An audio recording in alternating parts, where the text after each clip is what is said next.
Hi everybody, Nathan Ronan, CFA here with another update for all Level 1, Level 2, and Level 3 candidates. Well, I'm oftentimes thinking about all the kinds of questions that come across my desk and across my computer from candidates and even on phone call conversations that I have with them. And I'd actually like to share this one with you. It's regarding people who are taking the Level 1, Level 2, or Level 3 exam two times, three times, four times, even more. Why? Before I get into this update, if you like what you're hearing and you'd like to continue receiving our updates, please press the subscribe button and the notifications button on your laptop or on your computer right now so that you can continue receiving these updates as we put them out. Nathan, I never worked with you before, and I took Level 1 about a year ago, and I did okay with it. I didn't really feel it was very difficult. And now I've been in the Level 2 program, and I've taken the Level 2 program twice, and I've taken the exam twice, and I've studied with this prep provider, and then the second time I studied on my own, and both times I failed. And I really don't understand because I'm getting very nervous because I feel like I know this material very much. I don't feel that there's anything on the exam that they're asking me that is very difficult. And I don't understand when I get my scores back and they show me how I underperformed in all these different areas. How could that possibly be? And when I talk to other people who passed, I feel like, they didn't know the material as well as I did, of course. And they did pass, and I don't understand why. Nathan, I need your help. What can I do? Okay. I know this sounds like sort of a letter to the editor kind of thing, but it's not. It's a very common thing that I encounter with Level 2 and Level 3 candidates and even Level 1 candidates sitting for the exam 2 times, 3 times, 4 times, even 5 times. I had another candidate who came to me, and they were actually based in India. And this candidate said to me that they had taken the Level 3 exam 4 times, and they were scared because this was their 5th time.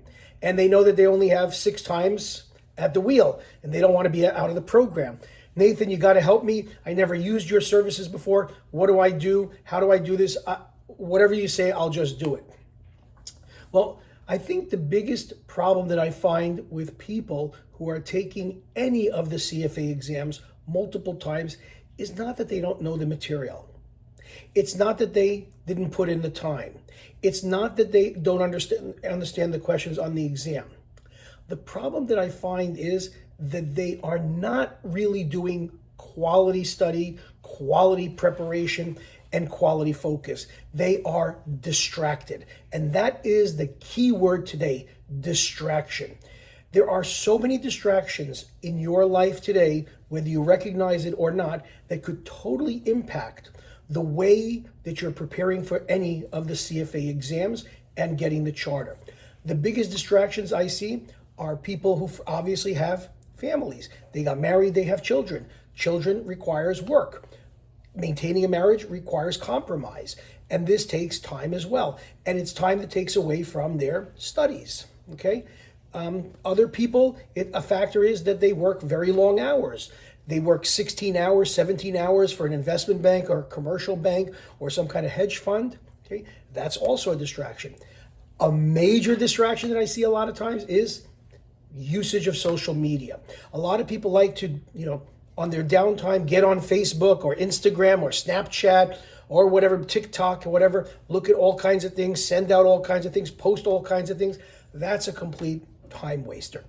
When you're studying for the CFA exam, you have to be focused. You have to have a strategy. You have to be able to concentrate, and you have to be able to have tunnel vision. If you're going to go on to all these different forms of social media, and you're going to listen to people on Reddit, anonymous people on Reddit, giving you tips on how to study for the exam, with all kinds of anonymous handles like Sushi Eater 2004 or Window Painter 809, I mean, why are you taking advice from people who you don't even know if they took the CFA exam even? They just might be giving you information or advice that sounds good, but isn't really, justifiable. So what I find is that people get really distracted by Reddit, analyst forum, all kinds of other types of social media, Facebook, Instagram, TikTok, And it just skews them from thinking about how they really need to prepare for the exam. Again, I'm going to say it again. Structure, focus, concentration, and a study plan. And that is exactly what I try to do with people. And I'll tell you a very quick story before I end this. I had a gentleman, I won't say his name, and I won't tell you exactly where he's located, but it is in the in the northern hemisphere, in the West. He basically was taking the level 2 exam for the 4th time. And I kept catching this person on social media, all kinds of things that he was posting on Analyst Forum, all kinds of answers he was making, or things that he was posting on Instagram. He would come across my, screen. I finally sent him a text message and I said, are you really planning to pass this exam? Well, you seem to have a lot of time that you're not allocating to studying, to absolutely spending useless time on social media. Here's one of them.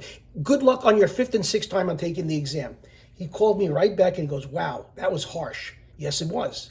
And he said to me, you think I'm on social media too? Yes, it's distracting you. It's distracting you.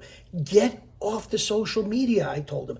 Get off the social media. Focus on the exam. Focus on studying. Focus on the study plan that I gave you. Focus on meeting those deadlines. I understand you got downtime. Have a beer. Go out with a friend for a drink if you want, or get some food into your body, whatever you want. Get off the social media. Stop trying to answer everybody's question, getting all kinds of misinformation from people, and you'll see your score get better.